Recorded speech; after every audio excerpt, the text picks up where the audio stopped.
Mic Drop Moments is sponsored by Grow Radio.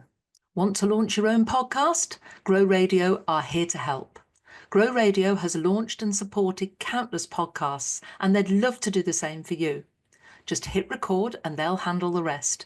No editing stress, no technical faff, just a great podcast released when you want. Need a little extra support? Grow Radio's workshops and courses make getting started easy. Let's bring your podcast to life. Message Grow Radio on social media or reach out to Gary Jones, the founder of Grow Radio. Let's make this happen.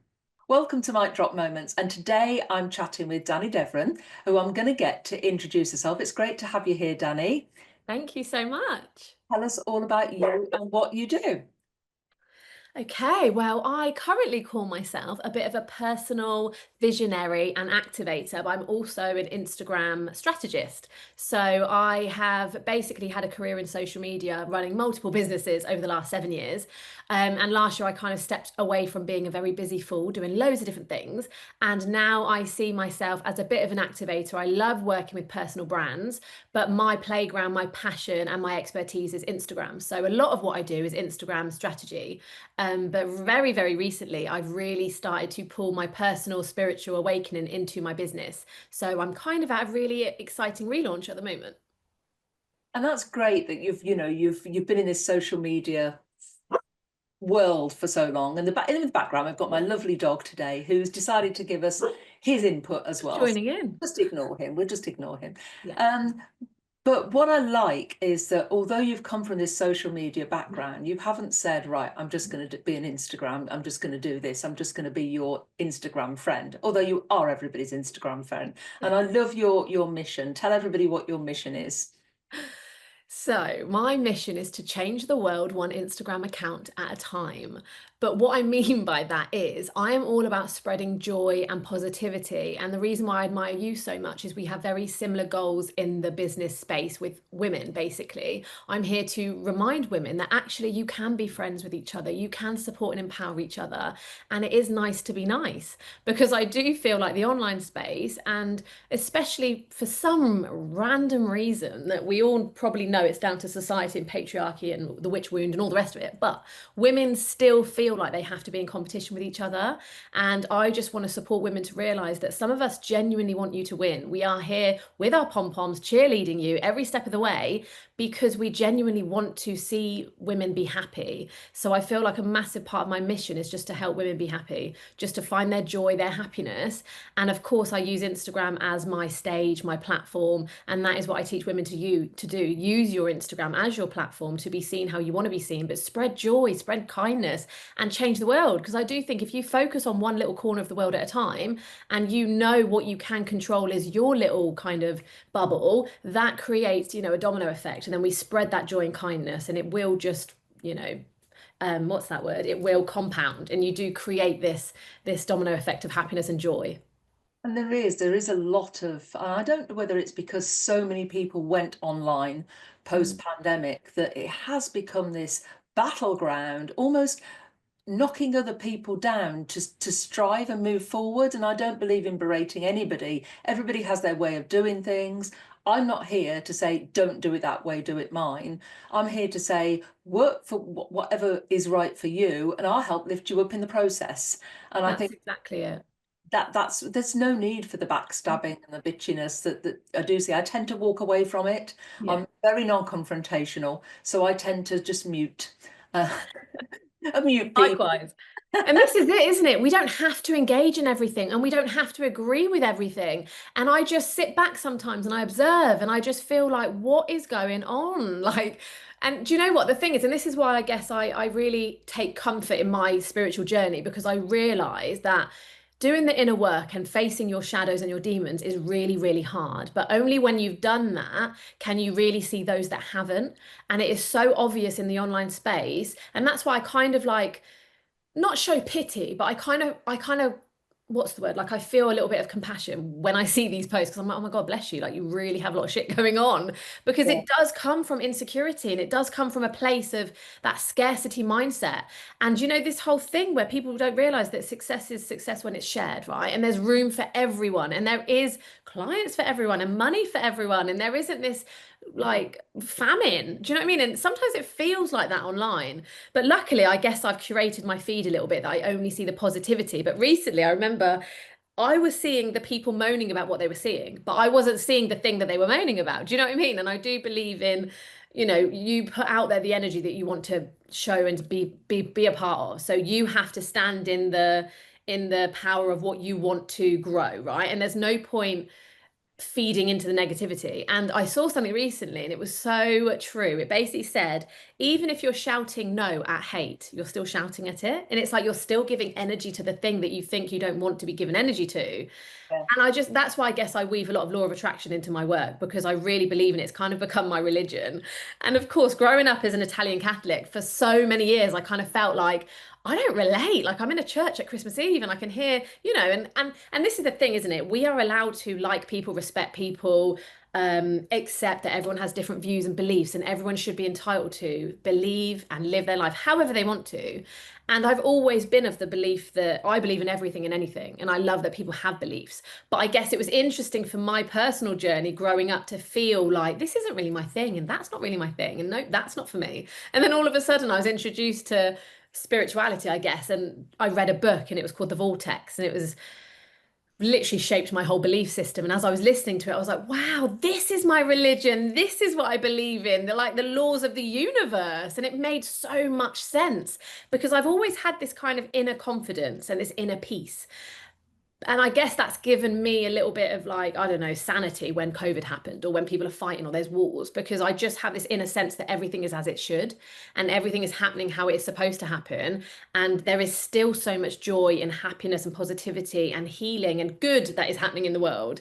But only when you seek out and you stare in the face of the darkness will you feel the darkness. And I feel like there's a massive shift happening at the moment. And it's kind of like this hourglass. Are you going to stay in the light or the dark? Because we get to choose. We get to choose where we hang out and what we engage in and how we believe in things and how we don't. So yeah, it does feel like a war zone. I totally agree. But again, it's up to us to choose which side of the battlefield we're on. And it's interesting you say that because I look back to my growing up with my mum and dad, and my dad was the positive one, always find the funny side of anything negative happened, and he taught me the glass half full perspective, whereas my mum was doom and gloom and negativity and, oh, you can't do that because this might happen. It was always looking at the worst case scenario. So I sort of sat in the middle of that all my growing up.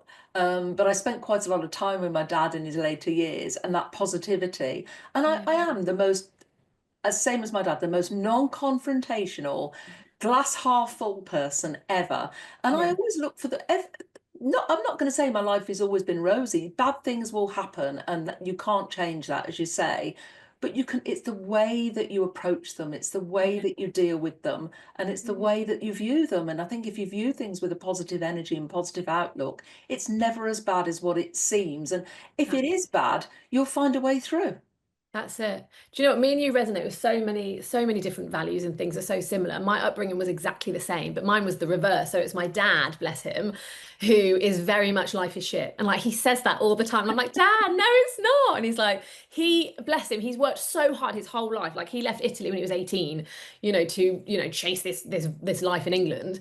But he's worked so hard. So obviously I had to do a lot of money mindset work in my adult life. And I still have to say things to him now because he's always like, oh no, you can't afford that. Oh no, you don't do that. Oh no, that's expensive. Oh, and he just is in that headspace. Bless him. That's just who he's going to be because he doesn't want to change it. But my mum has always been this positive ray of light. And she is like the most kindest, selfless human being ever. And I'm so blessed to have been brought up with the grounding balance of my dad, keeping me grounded and humble. Yeah. And my mum literally saying, you can do and be whoever you want to be. The world is your oyster. Literally, she was always that confident, everybody's friend, kind to everybody, and always uplifted us to chase our dreams. So yeah, I'm similar to you, like in the middle. And I guess you grow through those experiences and they do shape who you are. But then there does come a point when you reach adulthood and you realize that actually you've taken some bad habits and bad mindset stuff from your parents, and it's now time to teach them a little bit, but also to stand on your own 2 feet and learn how you want to do life. And I guess one of the things that I learn from probably Mel Robbins, or when I was learning about law of attraction, all that stuff, I think it was something Mel Robbins said, but it always like resonated with me about you cannot control how other people think, behave, or feel. Like we just cannot control that, but we can control how we react to it. Yeah. And I will always live my life like that. I cannot control people. Like we cannot influence people, and their emotions are theirs to have, and everyone's entitled to have their emotions. And I believe in like personal perception. So you can have a conversation with somebody, but they will take it very differently to how you intended it because of their personal experiences and their personal perception. And once you have that kind of inner peace, you realize that there is no point arguing or forcing or trying to convince, because some people are just so kind of adamant and what's that word? There was a saying I read recently, and it says something about some people are so determined to misunderstand you. That was it. And it just made me feel such kind of inner peace, because it's true. When you have that inner sense of knowing and that strong sense of self, you don't need to convince other people to believe what you're saying is true, because they're entitled to their truth, right? And they're entitled to feel however they want to feel. And if they are a glass half empty and they're in the darkness, they're going to create a drama, a negative perspective. They're going to take what you said badly and they're going to put it all into their bubble of like all that pain, and that's on them to do that. But for you to stay in the light and know, oh my gosh, that's their shit, not mine, that's a real strength. And I feel like that's something that I've learned over the last year that's helped me massively in my personal growth, but also in business, because we can't help people if we worry how other people are going to see it or how other people are going to take it. Yeah, it's So it's their business. It's theirs to deal with, really. And I absolutely. think, when you are the type of person I used to, many years ago, before all the gurus came out with all this Yeah. stuff, we just used to call it, we used to step away from the mood hoovers. Yes. And that's how I used to view it. Killjoy is the mood hoovers. I love it. Yeah, and you feel these people dragging you down into their depths. And although my mum was a mood hoover, she did have a strong set of values. And I think that was her Italian upbringing. And maybe they brought something over from Italy, because they fought for everything. They worked hard, they strived hard. She did tell me I could be anything I wanted to be, but she always felt she was not at war, but she always felt she had to fight. Yeah. And I think she always wanted to better herself, Yeah. because they did start with nothing. They That's came over it. to Italy with absolutely nothing, and they were workers, they were real grafters.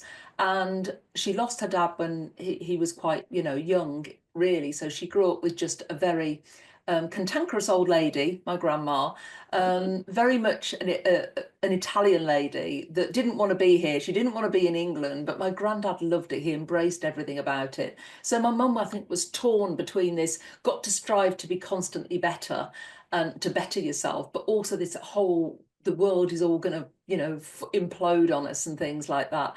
But she did teach me some strong values, and I think they're important. And yeah, move away from the mood hoovers was one of the things that I constantly have done over the years. But it helps me because I can't change them. That's it. I think there's a lot of acceptance in that, isn't there? Because I feel like I lived my whole life trying to fix people. And I was like a massive people pleaser. And I say now I'm a recovering people pleaser, because this is very new, this kind of limiting belief that I've kind of worked on. But I felt like I lived my whole life. If anybody had a problem, my instant reflex was to try and fix it. And I had to learn that some people just want to sit in the shit for a bit. Like my sister used to get really annoyed at me because she'd say, I don't need a solution. I just want to rant. And I used to find it so hard because I just want to help and I just want to fix. And usually my positive perspective is all they needed to hear to change their perspective on whatever the situation was. But some people just want to sit in it for a bit. And I've had to learn to kind of hold space and be like, yeah, that's really shit, and Yeah. just let them go and wait for that invitation to fix it. But it's true, like you cannot. Sometimes people just want you to sit with them in the darkness, right? And of course, we can be compassionate friends and we can be there for our loved ones. But if we want to keep our frequency high and we want to maintain that positive life that we believe is how you should live your life, always seeing the lesson in every negative situation. Because this is the thing, I've been through a lot of, like I come from a very privileged upbringing. Like, don't get me wrong, I don't have a diamond in the rough like story. My family were very hardworking, but we were always okay because my mum never spent a penny and we always had students. So they were always hardworking, but we didn't want for anything. So I was very blessed in that sense. And I've always got my parents who have always helped and supported me. And I'm very lucky that I married an amazing man who's again supported me in my career and stuff.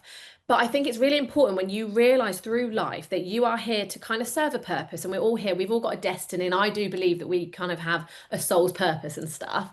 But it's really interesting when you learn to let go of not having that hold on other people and realizing I can't help them, and I'm here to help anybody that wants to be helped. But it's like that expression: you can lead the horse to water, but you can't force it to drink. So for years, I was trying to force them to drink. I'm there like, just drink the positive cup, see the half full. And then I had to realize, do you know what? They might not be my people. They might not be my people, and that is okay. And I will just continue on my path, collecting amazing positive uplifting people along the way, and just knowing who to kind of let go of and who wants to just stay in those cycles. And it's a massive personal development thing when you realize that you aren't here to force people to change.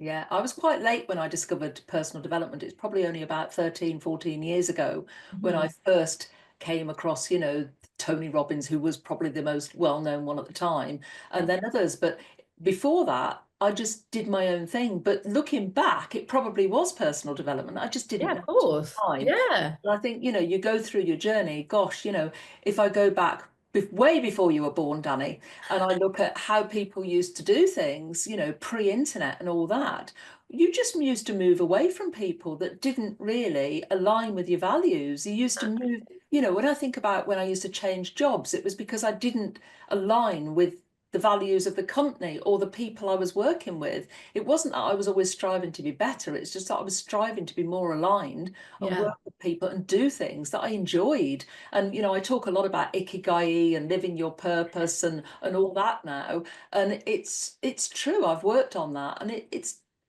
I want to get out of bed every morning and, as you say, feel joy. I call it just living my purpose, be excited about the day ahead and not think, oh, I've got to do Yeah. that. I want to be, love the people I'm working with, love what I'm doing, get paid for it, and share my knowledge. And that's it. Happy days. And sit by a pool Exactly. occasionally in the sun.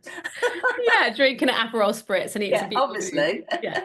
But this is the thing, not everyone's like us. Like me and you are very blessed that this is naturally our makeup. Do you know what I mean? Like some people are just born this way. And I learned that as I grew into this personal kind of realization of who I was, which is what I call my spiritual awakening of last year. When I realized my gifts, I realized that not everyone was like that. And I think for years I didn't know that. Like I genuinely thought everyone was like me and I didn't get it. And then last year I realized, oh, wait, hold on. No, this is quite a gift. Like this is quite a positive part of my personality that I can share with others because not everyone does wake up just excited to be alive. Like I've always been that excited puppy, excited by everything, and just woke up in the morning filled with butterflies, anticipation of what was to come. And we're very similar in that. But I realized that people like to be around my company because of that energy that I have and that positive outlook. But that is a gift. And this is why I adore working with personal brands because everybody has a gift. Everybody has something that is just part of their essence. We don't always have to learn all the time. Sometimes you can become the teacher. Do you know what I mean? And I think I had to really step back this last year and realize that it comes a point when you don't need to do all the courses and all the lessons and just start teaching and then step into that different place of really leaning into who you are at the core and realize that people can learn from that and you can help people that way. And of course, like you said, in the online space, it's so much harder now to silence the noise. Like years ago, you would just change your friends or you would change your jobs. But now we are surrounded by noise and we're surrounded by people that don't align with our values. And for some reason, we feel like we have to put up with it. And I'm here to remind people and give them permission. You don't. You don't have to engage with people you don't want to engage with. Like, yes, I get it from a visibility perspective, but actually be a bit more mindful with where you hang out. You don't have to be everywhere. Like, it's exhausting. Not everybody has the energy that I have, and I get that. Not everybody can be everywhere all the time. And even somebody like me who loves visibility and loves being on social media, the last few months I've had to step away from certain groups because I don't have to be everywhere. Like it is more about being selective and where you give your energy and who you engage with, and realize that you can get there the longer way, the harder way, but it will be way more kind of fulfilling if you do it that way. Like people are like fighting for attention, and that's what it feels like. So there's a lot to learn about the online space. Yeah, it's hard work at the moment. And I think I'm not making it hard work. I'm making it easy. I mean, I've made no secret of the fact that at the time of recording, I've booked to attend 20 face-to-face events over the next 15 weeks. And Yeah. there's a reason I'm doing that. I looked at how I used to build my business and my personal brand when I very first started out.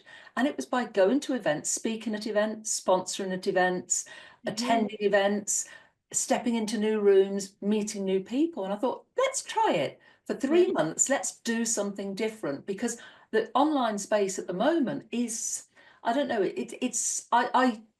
I'm restricting my phone time at the moment, and I'm feeling a lot better for doing that. I'm feeling more relaxed for doing it. I'm not feeling the pressure. Don't get me wrong, I still go onto LinkedIn, and you've helped me fall in love with Instagram. You showed me how to do flatbeds and whatever it is. Flatbeds. Yeah, that's the one. Let's talk about your retreat anyway, because you invited me to come on your retreat recently. I must say, I walked into that room. Not only was I greeted with Aperol Spritz, which is a first for me. I mean, not the first to have Aperol Spritz, but the first retreat or space I've walked into and felt instantly at home. And so I walked into Aperol Spritz, and then I looked and saw the most amazing food spread that you just, and typical Italian, you just want to feed everybody, which is just what my mum was like. You were ill, you got fed. You felt happy, you got fed. It was a celebration, you got fed. Somebody died, we got fed. That is the Italian way. But Treat was there for a reason. I mean, it opened my eyes to a number of things, probably that I was aware of but didn't really understand. So yeah, moon cycles and spirituality and astrology, all those little things that were interwoven in with Instagram as well. And it was just lovely to experience that with you in that amazing photo shoot. So tell us a little bit about what made you want to do that retreat. That makes me beam, honestly. And this is what I mean about divine timing. Like, it blows my mind how these things play out, because I've always said it, I'm a very intuitive person. I just act in the moment. You will rarely find me planning really anything. I just go. But this is one of those examples of, I just felt called to create something. And I've always been a hostess. I've loved hosting anything from gatherings with my friends to parties for my kids. I've always just been that person who would love the open door, everyone come in, help yourself to my fridge. I just love that. That's just, I guess, my heritage and my personality. And yeah, being Italian, it comes back to that, doesn't it? But I felt called to hold space. I just felt called to create something, right? And then I met somebody who was a brand photographer. And this is what I do. I meet people on Instagram. I ask if they're local. Let's grab a coffee. That's as easy as it is. No strings, no agenda. Let's just connect.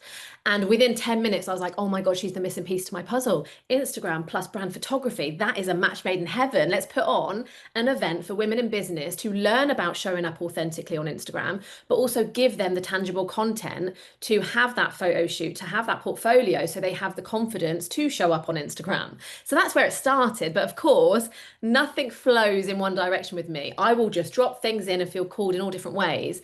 But it came to a beautiful kind of activation, merging my passion for spirituality and business. So when I started doing the messaging and the content for this event, it was always about combining the two, because I wanted women to feel nurtured through their mind, body, and soul. And I wanted them to feel this luxurious high vibe. And I'm all about hiring your frequency. And I didn't really realize until recently that that is a massive part of like visualization and manifesting. When you put yourself in an environment that makes you feel amazing, like that is what it means. To higher your vibration means you allow yourself to feel amazing, to be around beautiful food, beautiful people, that experience. It just does have an impact. So I was just putting everything that I wanted into that space, because I wanted people to feel good about themselves, and I wanted to give women a luxurious day to indulge. And it just came down to my love of nice things, right? And we have that in common. We just love beauty. Like, maybe it's an Italian thing, I don't know, but I just love things to look good. Aesthetics have always made me feel excited and happy, right? So I just want women to feel happy. I just want them to feel like they deserve a little bit of effort. So I like, gifting is my love language. So of course that everybody was gifted a drink on arrival, and it was beautifully displayed in these lovely little trays. And I had a journal gift that was kind of tied up in a bow, because I'm just extra AF. I always have been, but now I've realized that that is a bit of a gift, and it's sort of something to show love to people. And I just want people to feel special. Do you know what I mean? So it just became all these little parts of the day. And of course, I've always loved like a graze spread, But you know, my first event, I didn't think to outsource. I thought I'll just do it. I'll just go to Aldi, buy all the food that I want, chuck it on a table, boom.